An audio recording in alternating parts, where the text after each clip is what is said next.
बे समाव फोसावनो लादों मोनसे गोनांथार रादाब लामा जाब्रबथायखौ लानानै गोनांथार फोसावदों मिरु सरकारा।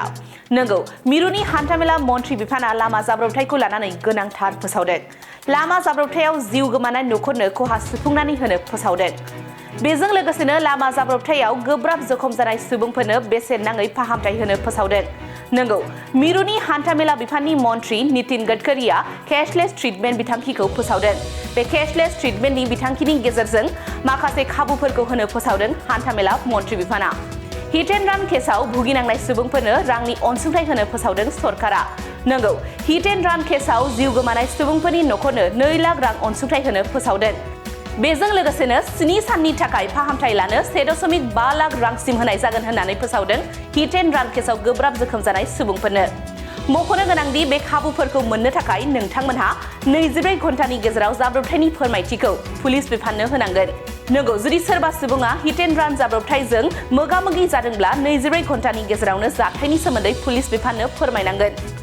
भारतनि गासै रायजोआवनो बे कैशलेस ट्रिटमेन्ट बिथांखिनि खाबुफोरखौ होनाय जागोन होननानै फोरमायबावदों हान्थामेला मन्थ्रि बिफाना।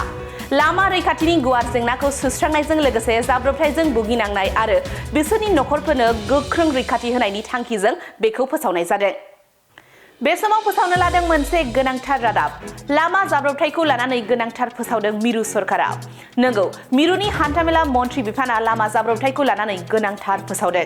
लामा जाब्रबथायाव जिउ गोमानाय नखरनो खहा सुफुंनानै होनो फोसावदों। बेजों लोगोसेनो लामा जाब्रबथायाव गोब्राब जखम जानाय सुबुंफोरनो बेसेन नाङै फाहामथाय होनो फोसावदों। नंगौ, मिरुनि हान्थामेला बिफाननि मन्थ्रि नितिन गडकरीआ कैशलेस ट्रिटमेन्ट बिथांखिखौ फोसावदों। बे कैशलेस ट्रिटमेन्टनि बिथांखिनि गेजेरजों माखासे खाबुफोरखौ होनो फोसावदों हान्थामेला मन्थ्रि बिफाना। हिट एन्ड रान केसआव भुगिनांनाय सुबुंफोरनो रांनि अनसुंथाइ होनो फोसावदों सरकारा। नंगौ, हिट एन्ड रान केसआव जिउ गोमानाय सुबुंफोरनि नखरनो 2 लाख रां अनसुंथाइ होनो फोसावदों। बेजों लोगोसेनो 7 साननि थाखाय फाहामथाय लानो 1.5 लाख रांसिम होनाय जागोन होननानै फोसावदों हिट एन्ड रान केसआव गोब्राब जोखोम जानाय सुबुंफोरनो।